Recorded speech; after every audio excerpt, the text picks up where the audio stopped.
Alfredo Delgado Vázquez. Sí, Tercera. 3.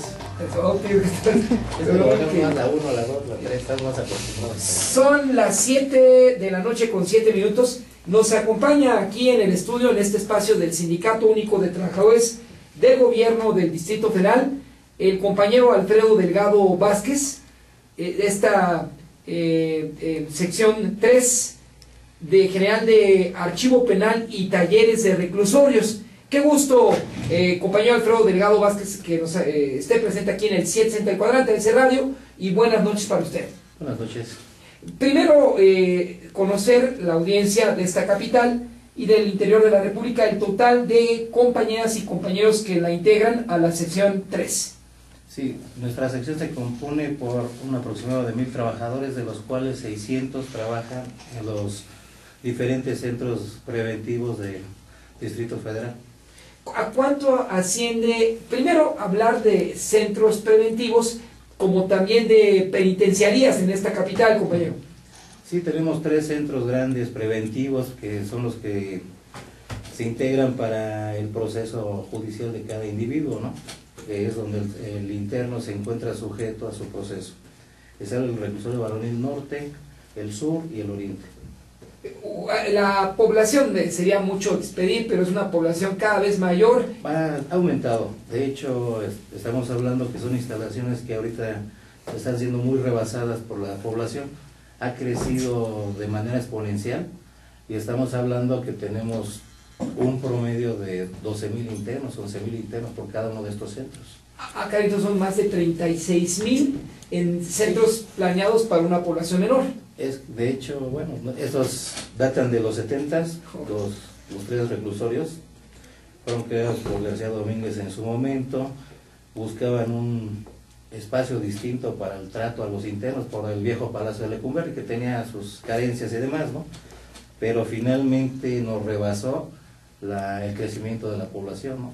Creció exponencialmente la delincuencia, las mismas condiciones de vida de la Ciudad de México exponencialmente hacen que crezca, y obviamente uno de los grandes problemas que en su momento lo platicábamos con el licenciado Mancera, que es jefe de gobierno electo, le decimos, va a recibir una Ciudad de México con muchos problemas muy graves, hacen falta de insumos, materiales, las plazas fueron congeladas, se han estado deteniendo, no ha habido contrataciones, y lejos de ver que estos trabajadores que integramos el SUB-GDF somos los que le damos la fuerza al movimiento, a esta capital, se nos ha ido mermando. Entonces, una de las cosas que sí le pedíamos al licenciado Mancera en su momento es que va a recibir una Ciudad de México que se encuentra con muchas carencias en todos los espacios, en todos los rubros.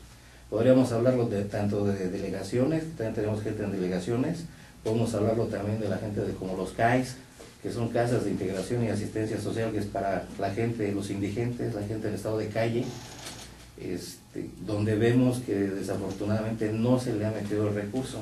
Por aquí tenemos, no sé, un documento, una minuta de trabajo, que data del 2005, que en su momento fue firmada por la autoridad, donde se comprometían a buscar descongelamiento de plazas.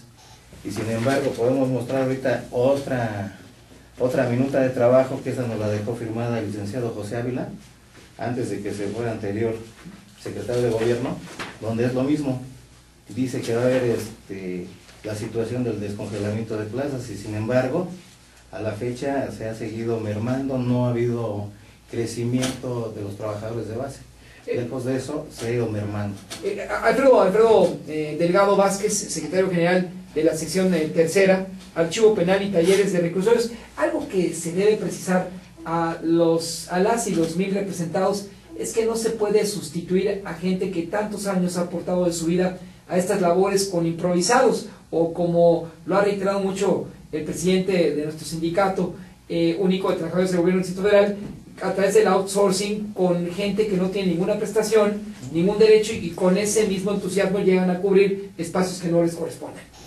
Bueno, es que finalmente parte de la problemática que viene a nivel nacional es la llamada reforma laboral. Ajá. Esta reforma laboral, desafortunadamente nosotros de este lado del sindicato, lo que estamos viendo es eso, que está beneficiando o viene marcada por el Fondo Monetario Internacional y el Banco Mundial para darle al extranjero la capacidad de contratar a la gente a menor cuantía. Eso generando que el trabajador tenga, dicen por ahí, van a tener mayores espacios ocupacionales, va a haber mayor trabajo, va a haber más fuentes de empleo. Mintiendo, ¿por qué? Porque finalmente van a ser trabajadores que no van a tener las prestaciones ni los derechos que deberían de tener como tales. Finalmente lo que buscan es hacer más barata la mano de obra. Hacia allá va encaminado el outsourcing. Desafortunadamente los medios de comunicación, el mismo planteamiento del gobierno es: vamos a abrir más plazas, va a haber más espacios laborales y la gente va a tener empleo, los jóvenes van a poder trabajar. Esa es una de las grandes mentiras que se manejan. Y se manejan, ¿por qué? Porque finalmente no dicen ellos bajo qué rubro viene. Si nosotros acá vemos las condiciones laborales de eventuales, gente que es por honorarios y demás, que difícilmente pueden aspirar a lo que nosotros llevamos 75 años de lucha, que es una estabilidad laboral.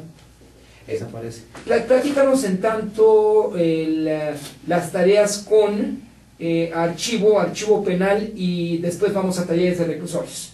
Bueno, básicamente, en el caso de nuestros compañeros que se encuentran trabajando en lo que es el sistema penitenciario del gobierno del Distrito Federal, tenemos empleados que pueden ser desde abogados, criminólogos, psicólogos, trabajadores sociales, pedagogos, igual tenemos secretarias, archivistas, gente que está en informática, intendencia, mantenimiento, todas las áreas. ¿Por qué? Porque un reclusorio tiene que contar con todos sus servicios. Tenemos a seres humanos que requieren servicios y atención por parte del personal técnico, así como del área jurídica, así como del área administrativa, porque es todo un engranaje. El hablar de un reclusorio es hablar de una ciudad dentro de la Ciudad de México, porque tiene sus mismas limitantes, sus mismas características. Talleres de reclusorios. Talleres de reclusorios. Desafortunadamente, y eso lo decimos con tristeza, esos talleres llegaron a volverse elefantes blancos. No ha habido recursos, no ha habido inversión. Los viejos talleres de granito ya no existen. Los pocos talleres que subsisten hoy en día es muy poco la productividad que pudieran tener. Decíamos por ahí en charlas con X gente, bueno, ¿por qué no crear de veras fuentes de trabajo para esta gente? Si estamos hablando que tenemos, no sé, se me ocurre en el norte 12,000 internos, ¿cuántos de ellos en mano de obra, cuánto pueden generar?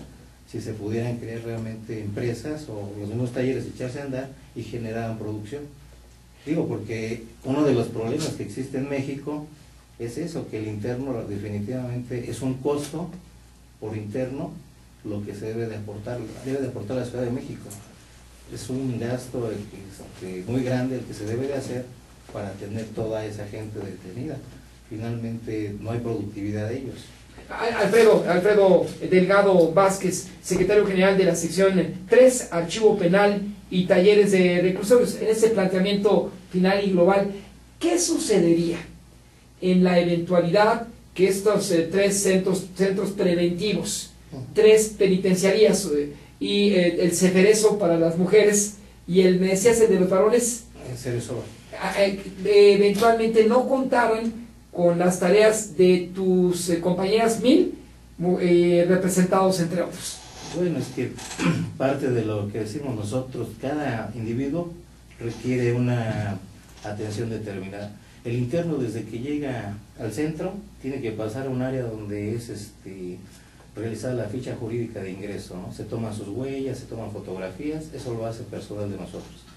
Igual el área de trabajo social, que les da su ABC, les indica qué es el reglamento, cómo funciona, cómo opera.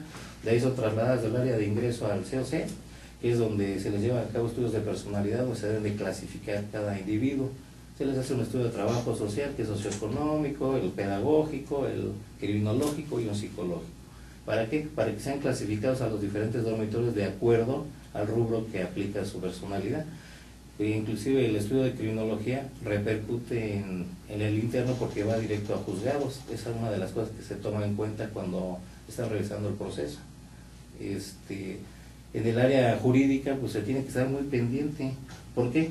Porque si el trabajador que es responsable de estar revisando, viendo cuando un interno cumple, ya está cumplido, hay gente que en su proceso prácticamente ya pagó, entonces debe de salir libre, y si se nos pasa el tiempo, viene entonces una privación ilegal de la libertad y puede haber inclusive acciones penales en contra del trabajador. En el área administrativa, bueno, pues la comida simplemente se tiene que hacer comida para toda esta gente, y ahí en el área general es la cocina, la gente de mantenimiento que va a ver las instalaciones que estén operativas, que estén funcionando. Yo diría, es duro cuando un día se va la luz y no hay luz en ese momento y las plantas no arrancan. Tenemos plantas de emergencia y no arrancan y llegan a fallar, precisamente por lo que yo hablaba, falta de mantenimiento, insumos y demás. ¿Qué tensión se siente dentro de un reclusorio? O sea, necesitarían estar ahí, vivirlo ahí para que realmente se den cuenta. Previo a entrar acá, platicábamos hace rato, una de las cosas que nos llama la atención, el sábado pasado estuvimos en el reclusorio Oriente, nos decían, hubo un hecho que nos llamó la atención, donde una joven que nos dicen que hacía servicio social, prácticamente más bien la asaltaron dentro de las mismas instalaciones en el área de COC. Me refieren que es una personita que está haciendo servicio social, una trabajadora social. Llegan dos internos, uno cierra la puerta, se queda por dentro y el otro se va a pedirle todo lo que trae. Digo, ¿qué hace una pobre persona en ese sentido? Ha habido asaltos a trabajadores donde les arrebatan en el pasillo dentro de instalaciones, ya se llámese el reloj, la cadena, el bolso, y sin embargo esto, aunque la misma autoridad se le ha dicho, y está aquí firmado por el licenciado Ávila en su momento, que iban a aumentar las medidas de seguridad, siguen las mismas condiciones. Muchas veces nosotros los trabajadores que estamos ahí estamos supeditados a que la misma población nos pueda agredir, o situaciones de estas, más las damas, ¿no? Son de las cuestiones que la ciudadanía en general no conoce. Alguien decía, bueno, trabajar en reclusorios hay gente que tiene mucho dinero. No necesariamente. Mucha de nuestra gente es gente humilde, gente de trabajo, y nuestra actividad, llámese la secretaria, que hace los oficios, que hace el seguimiento de archivo, demás, es una función administrativa, pero es dentro de un penal, donde el interno deambula con nosotros. No es como en las películas, que usted ve las películas y se ven que están de atrás los barrotes y los van, eso es una ficción.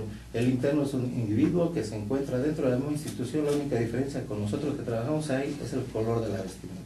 Obviamente que ellos traen la ropa beige, nosotros no, nosotros andamos de civiles, es nuestro color.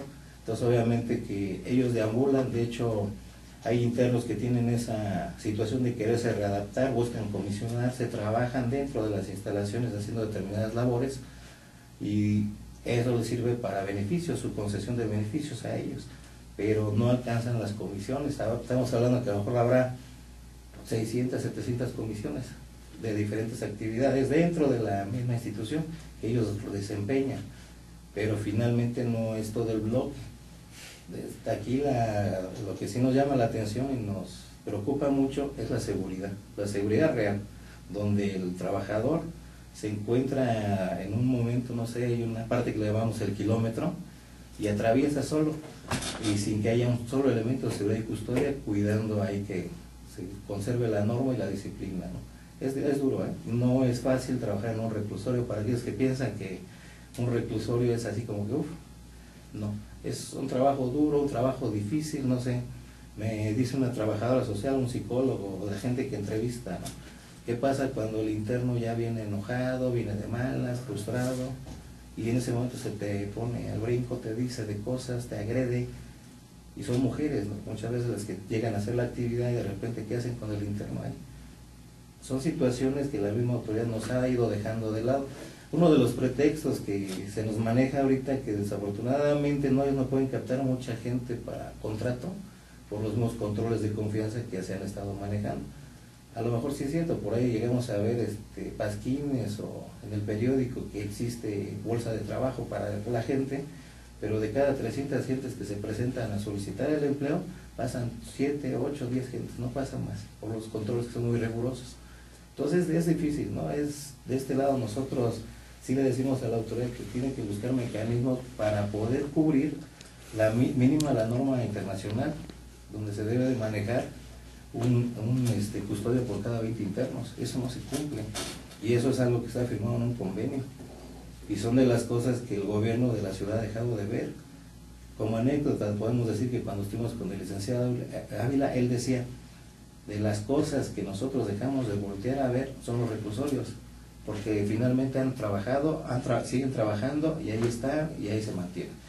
¿Qué es lo que ha ocurrido? No se le ha metido recurso, no se le ha inyectado presupuesto y sigue habiendo las mismas carencias y las mismas situaciones.